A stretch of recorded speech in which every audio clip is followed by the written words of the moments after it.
It's the 5th anniversary of the war in Iraq, and as much as any place in America, here in the South Sound, we've experienced pretty much everything that anyone else in the country could have.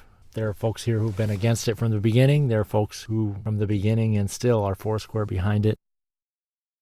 The war for troops from Fort Lewis and McChord began in late December of '02 and January of '03 when a lot of units were notified that they were going to be sent. The biggest of these were the 62nd Medical Brigade from Fort Lewis and the Triple Nickel Engineer Brigade. And their trucks and helicopters and Humvees were all loaded up down at the port of Tacoma. No protesters that time. Other units also deployed. The 47th Combat Support Hospital was set up right near the Kuwait-Iraq border. The 864th Combat Engineer Battalion went up right up the front and they cut the berm for the 3rd Infantry Division, the leading elements of the invasion.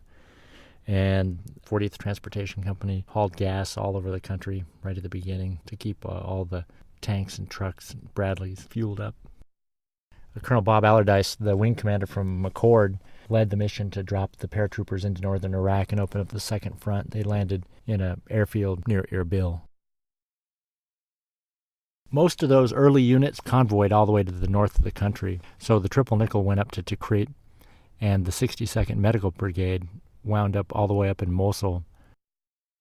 So when the war started at Fort Lewis, they had the 3rd Brigade, 2nd Infantry Division was nearly complete in its transformation from a heavy armor brigade into the wheeled striker brigade. And so in November of '03, it deployed with about 4,000 soldiers and their 300-plus strikers. The strikers spent about a month in Samarra and in Balad, then went up to take over in Mosul, a city of about 2 million people.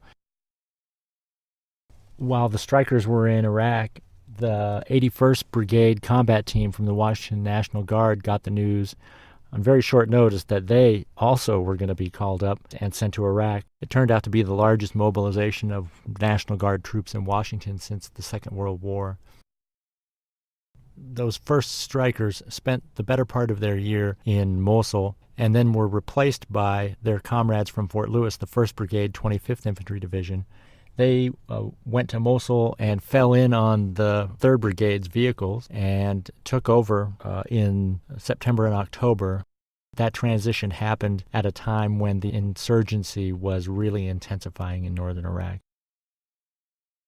December 12, 2004, was by far the worst day of the war for the people around here. That was the day that a suicide bomber walked into the chow hall at Fab Marez in Mosul and detonated himself.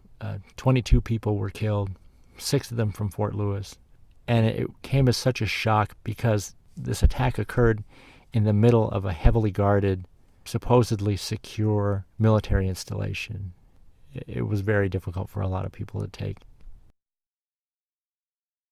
By October 2005, the 1st Brigade was coming home.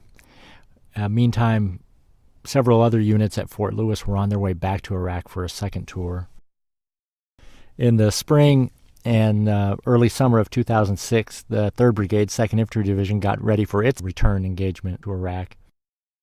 In the weeks before they were ready to leave, a young lieutenant from the brigade, Aaron Watada, called a press conference to announce that he wasn't going to deploy because he believed that the war was illegal and that participating in combat operations with the brigade might make him culpable for war crimes. Eventually, he would be court-martialed in February of 2007. The court-martial ended in a mistrial. The Army tried to move to have a retrial of that court-martial. Watada's attorneys sued in federal court, and that's where it stands now.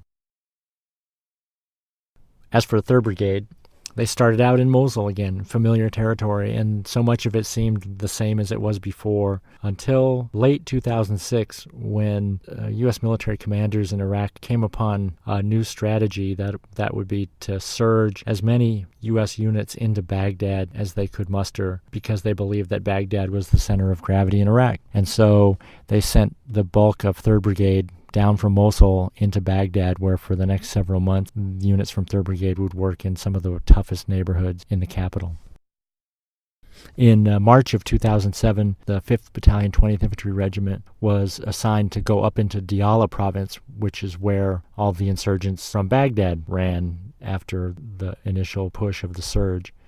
In June, their relief finally came. Most of the brigade moved up to Bakuba and launched what became known as Operation Arrowhead Ripper, one of several operations aimed at driving out, capturing, or killing the remnants of al-Qaeda in Iraq.